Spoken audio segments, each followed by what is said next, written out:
Ela chegou a sugerir que eu desse mais dinheiro pro filho dela e disse que eu queria humilhá-la arrumando trabalhos para ela como empregada.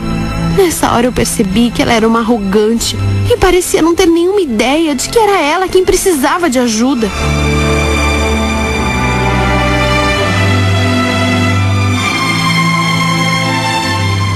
Com tantas reclamações dos vizinhos, chegou uma hora que não dava mais e o Roberto não conseguiu se conter. Eu tentava segurar a onda, pedindo por favor que ele não criasse confusão com o Tiago, mas ele dizia que estava perdendo o controle da sua própria casa e que era a nossa reputação que estava indo pro ralo. Ele pegou o Tiago em uma conversa e falou um monte. O rapaz começou a gritar com ele e foi uma briga horrível. A Elza assistia tudo quieta e eu pedia que ela falasse alguma coisa, que tentasse botar alguma coisa na cabeça do filho. Mas ela dizia que ele era um caso perdido e que não tinha mais jeito, que já havia desistido. O Roberto falou que era muito fácil ela fingir que nada estava acontecendo, porque não era ela que estava sendo prejudicada. Ele disse que ela tinha que arrumar um emprego e que não dava mais para ela viver ali sem ajudar. E foi aí que a coisa ficou feia. A minha irmã falou um monte. Ela tinha certo rancor nas palavras, parecia ter inveja. Dizia que a gente tinha conseguido muita coisa e que não custava nada a gente ajudá-la.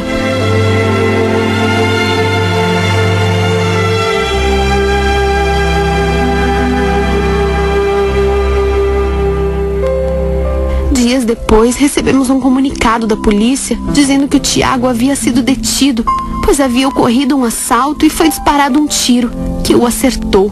Ele estava no hospital internado.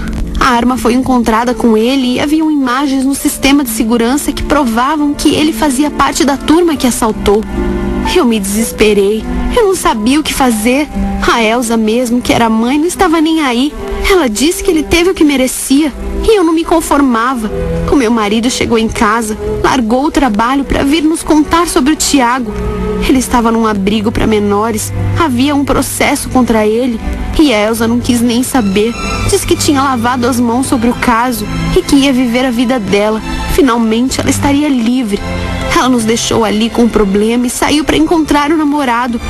Eu falei com o Roberto sobre arrumarmos um advogado, mas ele disse que estava cansado disso. Seria um gasto que nós não poderíamos arcar e que se nem a mãe dele se importava, por que a gente tinha que pagar o pato? Eu sabia que eu não podia exigir isso dele. Eu já estava exigindo demais do Roberto, mas eu não podia compactuar com isso. Ele poderia ter errado, mas ainda assim era um ser humano e precisava de ajuda.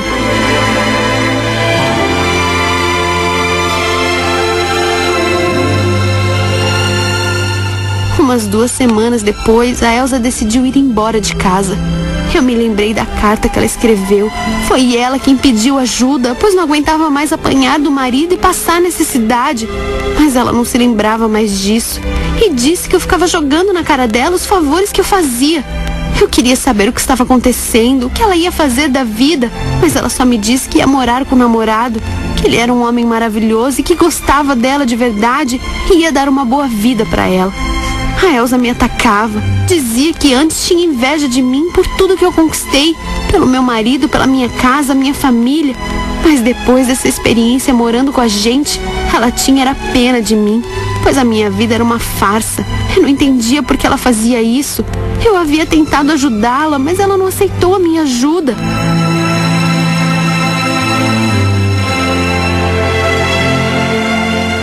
Parece que a minha irmã tinha um fardo para encontrar homens violentos.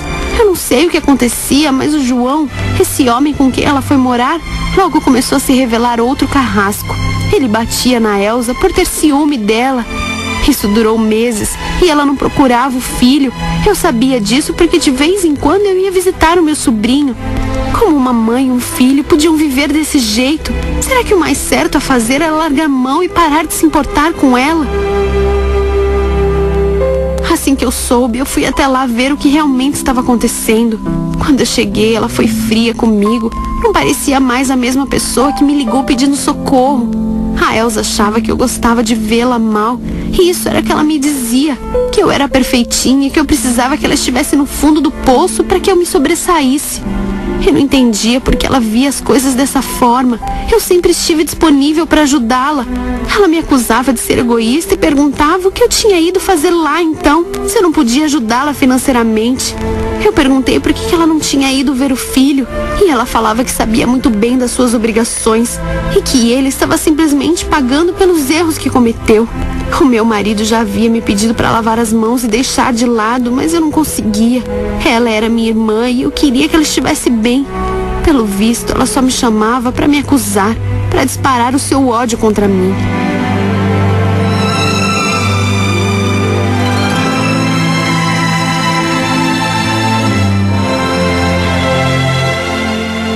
Meses depois, através da televisão, soubemos que uma rebelião havia começado na instituição que meu sobrinho estava. Ficamos muito preocupados. A gente ligava lá e ninguém atendia. E no dia seguinte, fomos informados que houvera um incêndio. E dentre as vítimas estava o meu sobrinho. O Tiago havia morrido queimado quando tentava fugir. E isso foi um choque. Eles ligaram lá em casa porque, para todos os efeitos, era lá que o Tiago morava quando foi preso. Agora era eu quem tinha que dar a notícia para minha irmã. Era o filho dela e não dava mais para fechar os olhos. Quando eu falei com ela por telefone, ela nem estava sabendo da rebelião e achou que eu estivesse brincando.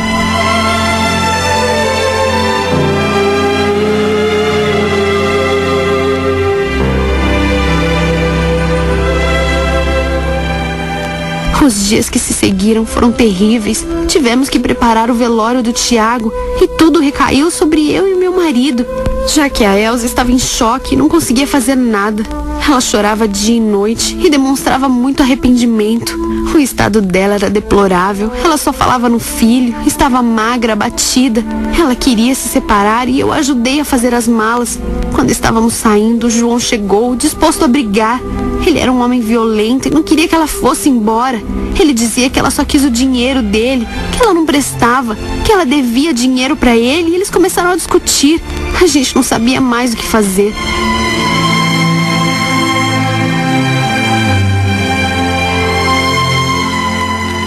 Levamos a Elza para nossa casa, todo mundo ainda muito impactado com a morte do Tiago. Ele tinha 16 anos, era uma vida que podia ter dado frutos e, no entanto, acabou dessa maneira tão trágica.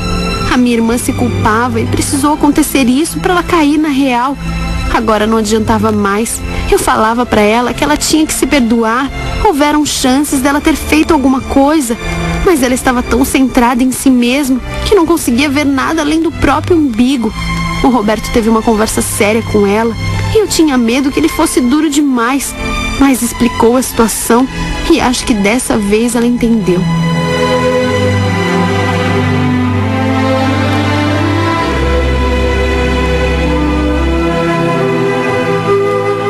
E foi assim que a minha irmã foi se reerguendo.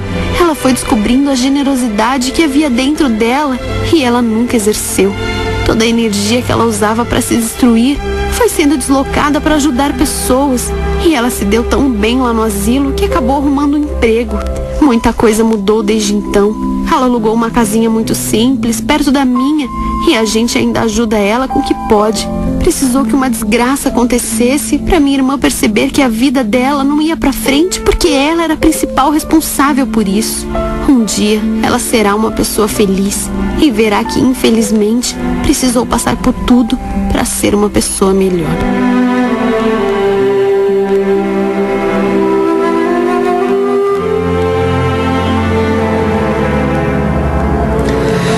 Muito bem, histórias.